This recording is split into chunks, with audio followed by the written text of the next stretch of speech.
Next question is, a ball is dropped vertically from a height of 3.6 meters. एक ball है, वो height पे 3.6 metres की, वहाँ से उसे छोड़ दिया जाता है। मतलब एक बॉल को 3.6 मीटर्स की हाइट पे लेके जाते हैं, उसको वहाँ से छोड़ देते हैं। जब छोड़ देते हैं तो फिर वो ग्राउंड पे आके टकराती है। It rebounds from a frictionless surface, surface है।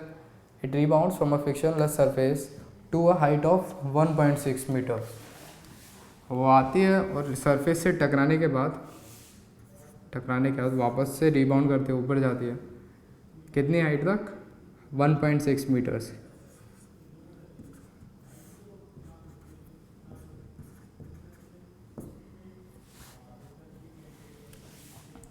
तो हमें निकालना है कि कोफिशिएंट ऑफ रेस्टिट्यूशन कितना होगा।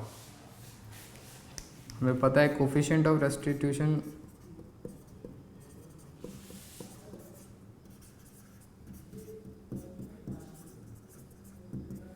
Is equal to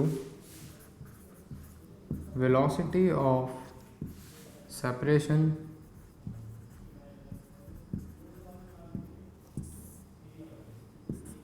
divided by velocity of approach।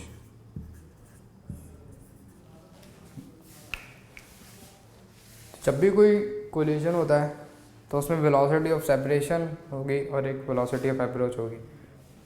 इस केस में वेलोसिटी ऑफ अप्रोच क्या होगी?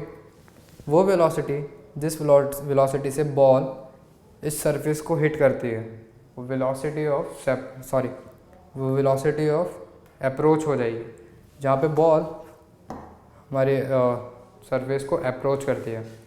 और जब बॉल इससे बाउंस बैक करने के बाद ऊपर जा रही होती है, तो जिस वेलोसिटी से वो ऊपर जाना शुरू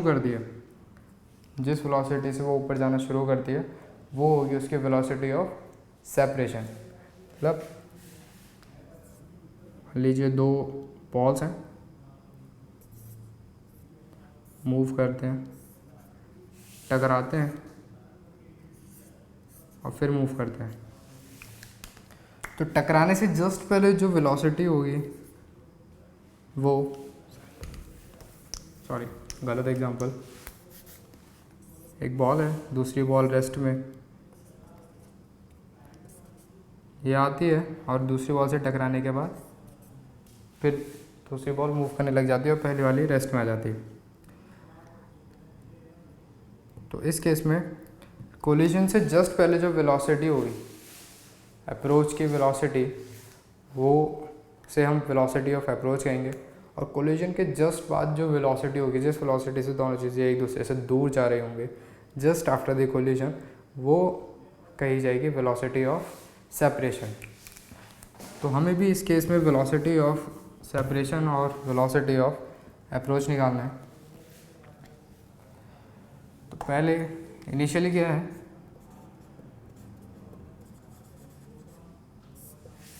ball is at height 3.6 metres.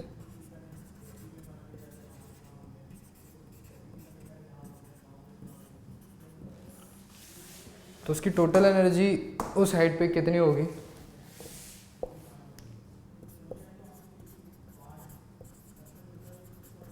Total energy बराबर होगी mgh के, जहाँ m उसका मास है, g gravitational acceleration, h height. तो फिर जब बॉल टकराती है हमारे फ्रिक्शनलेस सरफेस से, तो जिस वेलोसिटी, तो इस पॉइंट पे उसकी सारी एनर्जी चेंज हो जाएगी काइनेटिक एनर्जी में।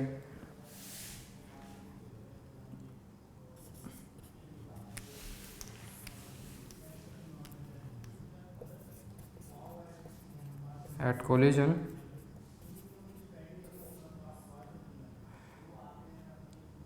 वेलोसिटी ऑफ बॉल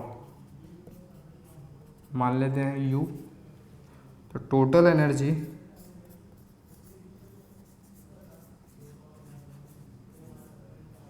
बराबर हाफ mu स्क्वायर। ठीक है, टकराने पर उसकी वेलोसिटी u मान लेते हैं u होगी, तो उसकी टोटल एनर्जी हाफ mv²। और हमें पता है कि law of conservation of energy से कि इस पूरे प्रोसेस के दौरान बॉल की एनर्जी सेम रहेगी। तो अब हम इक्वेट कर देते दोनों एनर्जीज को, half mu² equal to mgh। तो हमें वेलोसिटी u मिलती है √2gh। अब इनकी वैल्यूज पुट कर देंगे हम, 2 × 10 × 3.6, तो हमें मिलता है 6√2 मीटर/सेकंड। ठीक है, तो ये होगी हमारी वेलोसिटी ऑफ अप्रोच, मतलब इस वेलोसिटी से बॉल अप्रोच करती है फ्रिक्शनलेस सरफेस को। अब हमें निकालनी है वेलोसिटी ऑफ सेपरेशन, तो उसके लिए हम आ जाते हैं दूसरे पार्ट में इसके, जब बॉल रीबाउंड करती है।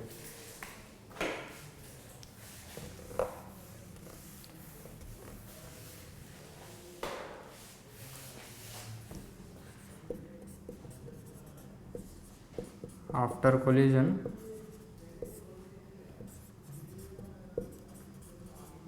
let velocity of ball be v। मान लेते हैं उसकी वेलोसिटी v है। टोटल एनर्जी सिर्फ काइनेटिक एनर्जी होगी उसकी, और वो बराबर होगी हाफ mv²। फिर at height 1.6 metres total energy बराबर होगी टोटल पोटेंशियल एनर्जी, क्योंकि वहाँ पे जाके बॉल रुक जाएगी, mgh, और h है 1.6 तो mg। तो फिर से जैसे हमने पहले पार्ट में किया, फिर से हम टोटल एनर्जी इसको इक्वेट करेंगे, तो हमें मिलेगा half mv² is equal to mg × h, m से m कैंसिल, तो v is equal to √2gh 2 × 10.6, this is 4√2 metre per second. तो अब हमारे पास वेलोसिटी ऑफ सेपरेशन भी है, वो है 4√2 मीटर/सेकंड। अब वेलोसिटी ऑफ अप्रोच हमने निकाली 6√2 metre per second.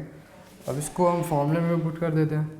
Velocity of separation is v/u, v is 4√2 upon u is 6√2। Coefficient of restitution आ जाता है 2/3। एक बार फिर से देखते हैं। इस क्वेश्चन को सॉल्व करने के लिए हमने सिंपली कंजर्वेशन ऑफ एनर्जी का यूज़ किया। इसमें टोटल एनर्जी जो थी एट हाइट पे, मैक्सिमम हाइट पे, से बराबर किया total energy at frictionless surface के। तो एट हाइट पे टोटल एनर्जी थी सिर्फ उसकी पोटेंशियल एनर्जी, और जब वो टकराती है फ्रिक्शनलेस सरफेस से तब उसकी टोटल एनर्जी सिर्फ उसकी काइनेटिक एनर्जी के बराबर होती है। तो उन दोनों केसेस में हमने काइनेटिक एनर्जी को पोटेंशियल एनर्जी के बराबर किया और टकराने की वेलोसिटी निकाली और दूर जाने की वेलोसिटी निकाली। टकराने की वेलोसिटी थी u हमने निकाला 6√2 मीटर/सेकंड, और दूर जाने की वेलोसिटी मतलब वेलोसिटी ऑफ सेपरेशन v थी 4√2 मीटर/सेकंड। अब कोफिशिएंट ऑफ रेस्टिट्यूशन होता है velocity of separation upon velocity of approach, तो उसमें हमने 4√2 / 6√2 बराबर 2/3। तो इस तरह से हमने ये क्वेश्चन सॉल्व किया।